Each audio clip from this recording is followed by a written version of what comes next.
গেছটো জ্বলাই মই কেৰাহী এখন পাতি দিছোঁ আৰু কেৰাহীতে এয়া মই এচামুচ ঘি দি দিছোঁ। ঘিখিনি এয়া মেল্ট হৈ গৈছে। তাতে মই এবাটি চুজি দিছোঁ। এয়া এবাটি চুজি সম্পূৰ্ণ ফুলকৈ দিয়া নাই, অকণমান কমকৈ এয়া এবাটি চুজি। আৰু এতিয়া মই চুজিখিনি ভাজি ল'ম। গেছৰ ফ্লেমটো মই মিডিয়ামতে থৈছোঁ। চুজিখিনি ভাজি মোৰ হৈ গৈছে আৰু দেখিছেনে কালাৰটো মোৰ চেঞ্জ হোৱা নাই আৰু ধুনীয়াকৈ এয়া ফৰফৰীয়া হৈ গৈছে। এতিয়া মই চুজিত নিমখ অকণমান দি দিম, সোৱাদ অনুসৰি এয়া নিমখ দি দিছোঁ। আৰু এতিয়া মই পানী মিলাই দিম। যিটো বাতিৰে মই চুজি লৈছোঁ সেই একেটা বাতিৰে দুবাটি পানী দিব লাগিব। এবাটি মই দিলোঁ আৰু এবাটি পানী দি দিম।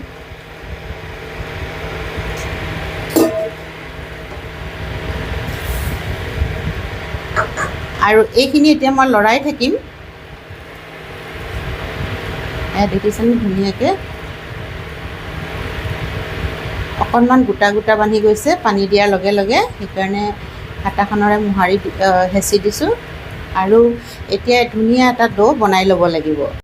আমাৰ চুজিখিনি ডাঠ হৈ আহিছে আৰু এতিয়া মই ইয়াতে আৰু এটা বস্তু মিলাই দিম। সেয়া মিলাই দিম পাউডাৰ গাখীৰ হয়। এয়া পাউডাৰ গাখীৰ এচামুচ মিলাই দিছোঁ।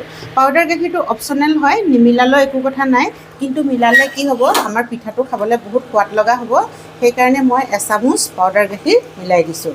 আৰু যদি লিকুইড গাখীৰ আপোনালোকে মিলাই তেতিয়া পাউডাৰ গাখীৰ মিলাব নালাগে।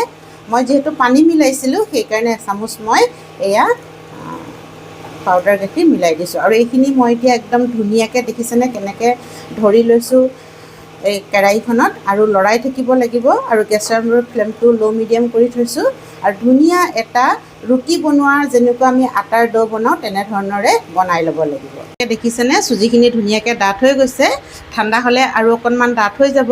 আৰু এতিয়া মই গেছৰ ফ্লেমটো অফ কৰি দিছোঁ আৰু এইখিনি অকণমান দেৰি লৰাই থাকিম আৰু ঠাণ্ডা হ'বলৈ দিম। মই কাঁহী এখনত উলিয়াই দিলোঁ আৰু এনেদৰে বহলাই দিছোঁ। এতিয়া হাতেৰে চুব পৰা এয়া ঠাণ্ডা হৈছে আৰু এয়া অলপ কোমল হৈ আছে। সেইকাৰণে মই এয়া লৈছোঁ আটা বা ময়দা ল'ব পাৰে আপোনালোকে। এয়া এচামুচমান মই প্ৰথমতে দি দিছোঁ আৰু এইখিনি এতিয়া মই ধুনীয়াকৈ সানি ল'ম। খুব ভাল ধৰণৰে আমি আটা মঠাৰ দৰে সানি ল'ব লাগিব, তেতিয়াহে আমাৰ পিঠাটো ধুনীয়াকৈ কোমল হ'ব আৰু ফুলিব। এয়া দেখিছেনে। আৰু যদি অকণমান আটা লাগে মই দি দিম বাৰু। আৰু একেবাৰে ঠাণ্ডা হ'ব নালাগে দেই, এতিয়া একেবাৰে ঠাণ্ডা হ'লেও বেয়া হ'ব। এয়া হাতেৰে চুব পৰা গৰম হৈ আছে।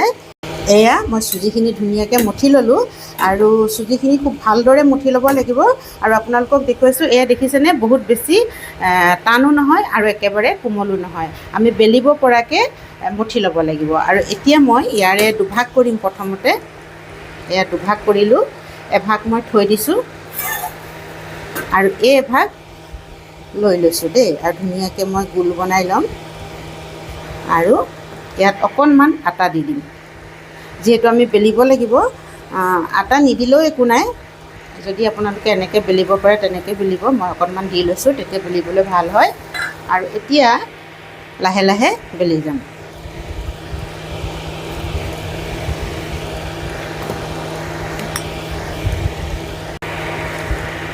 এয়া আপোনালোকে দেখিলেনে, মই এটা ডাঙৰ ৰুটি বনাই ল'লোঁ। ইমান ডাঙৰ ৰুটি বাৰু মই নবনাওঁ। এতিয়া মই সৰু সৰুকৈ এটা গিলাচৰ সহায়ত কাটি ল'ম। এয়া দেখিছেনে, এনেধৰণৰে যদি আমি ডাঙৰকৈ বেলি কাটি লওঁ তেতিয়া ভাল হয়। আৰু এয়া দেখিছেনে ডাঠকৈ ল'ব লাগিব। মই আপোনালোকক ওচৰৰ পৰা দেখুৱাই দিছোঁ, ইমানটো ডাঠ হ'ব লাগিব দেই, পাতল হ'লে কিন্তু বেয়া হ'ব। এয়া আৰু একেবাৰতে কেইবাটাও হৈ যায়, সেইকাৰণেও ভাল। এয়া দেখিছেনে ধুনীয়াকৈ মই এয়া বেলি ল'লোঁ।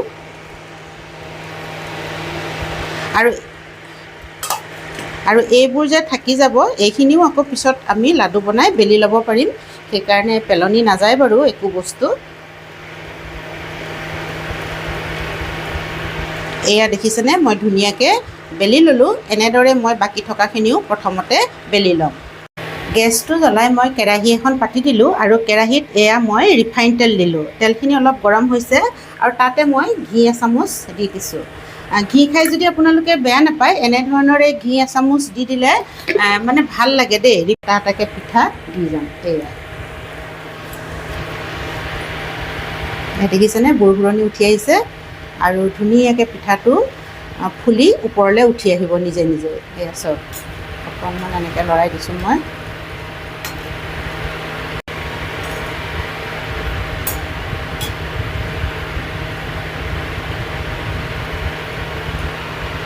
এয়া আপোনালোকে দেখিছেনে, আমাৰ পিঠাটো ধুনীয়াকৈ ফুলি গ'ল আৰু অকণমান ৰঙচুৱা হৈছে। বহুত বেছি ৰঙচুৱা মই নকৰোঁ পিঠাটো, অকণমান বগা হৈয়ে থাকিবলৈ দিম। কাৰণ আমি চুজিখিনি সিজাই লৈছিলোঁ, সেইকাৰণে ইমান ৰঙচুৱাকৈ নাভাজিলেও হ'ব। আৰু এয়া চাওকচোন কিমান ধুনীয়াকৈ আমাৰ পিঠাটো হৈছে। মই এইটো পিঠা নমাই দিছোঁ। এতিয়া মই আৰু এটা পিঠা আপোনালোকৰ আগত বনাই দেখুৱাম। এয়া মই এবাৰ দুটা পিঠা একেলগে দি দিছোঁ, নহ'লে বহুত টাইম লাগিব বনাই থাকিবলৈ। এয়া আৰু এটা দিব পৰা যাব, তিনিটা পিঠাই দি দিওঁ বাৰু, একো নাই। এয়া দেখিছেনে, তিনিটা পিঠা মই একেলগতে ভাজি দেখুৱাইছোঁ আপোনালোকৰ আগত। এতিয়া মই অকণমান লাগি যায় বুলিহে লৰাই দিছোঁ, উলটিয়াই দিব নালাগে, কাৰণ নিজে নিজে ফুলি আহিব। ফুলাৰ পিছতহে আমি উলটিয়াই দিম। অকণমান লাগি যায় বুলিহে লৰাই দিছোঁ, উলটিয়াই দিব নালাগে, কাৰণ নিজে নিজে ফুলি আহিব। ফুলাৰ পিছতহে আমি উলটিয়াই দিম। আৰু লাগি যাব বুলি ভাবিলে অকণমান এনেধৰণৰে উলটিয়াই দিব লাগিব। আৰু এয়া দেখিছেনে, এয়া পিঠা কিমান ধুনীয়াকৈ ফুলি আহিছে চাওকচোন আপোনালোকে। তিনিওটা পিঠা একেলগে ফুলি আহিছে চব, দেখিছে। এইবাৰ মই তিনিটা বনাই দেখাইছোঁ একেলগতে। আৰু এয়া মই উলটিয়াই দিছোঁ পিঠাটো, ছাইডটো চেঞ্জ কৰি দিছোঁ। এইয়া একদম কিমান ধুনীয়া বগা বগা পিঠা হৈছে চাওকচোন আপোনালোকে। এয়া আৰু মই কৈছোঁৱেই, বহুত দেৰি ৰঙচুৱাকৈ ভাজিব নালাগে, কাৰণ আমি এইখিনি হেৰি কৰি লৈছোঁ, সিজাই লৈছোঁ। আৰু আপোনালোকে যদি ভাবে ৰঙচুৱাকৈ ভাজিম, ভাজিব পাৰে। মই অলপ বগাকেই থৈছোঁ। এয়া দেখিছেনে, পিঠাকেইটা মই এটা এটাকৈ উঠাই লৈছোঁ আৰু ধুনীয়াকৈ ভিতৰখন সিজি গৈছে। এয়া এইটো চাওকচোন, এইটো দুইটা ছাইড দেখুৱাই দিছোঁ আপোনালোকক। দেখিছেনে কিমান ধুনীয়া হৈছে। আৰু এইটো মই এতিয়া তেলৰ পৰা উঠাই ল'ম। এয়া দেখিছেনে, এনেধৰণে মই এতিয়া গোটেইখিনি পিঠা ভাজি ল'ম।